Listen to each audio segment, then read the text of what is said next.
Welcome back mga selectizens, at ngayon gagawa tayo ng air-powered water pump. At sa mga bago pa lang, please don't forget to subscribe and hit the notification bell para maging updated sa susunod natin ng mga videos. Bago natin simulan, i-share ko muna sa inyo yung verse John 3:16. For God so loved the world that He gave His only begotten Son, that whosoever believes in Him shall not perish but have everlasting life. So ayan, test natin mga secret sense yung presence of air. So pwede tayong gumamit ng air compressor na old, yung sa mga refrigerator. Pwedeng solar powered yan.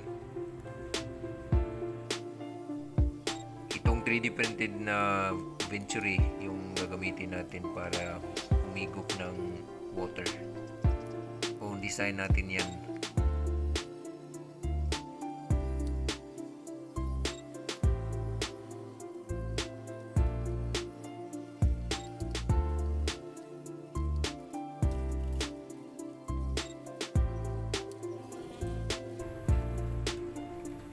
Ayan na, at papasok na natin sa pipe. For example, kung ito yung deep well, dyan natin ipapasok yung buong.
Ayan mga selectizens, hanggang dyan lang muna, at salamat sa inyong pagpanood, at sana ay may natutunan tayo dito sa video na ito.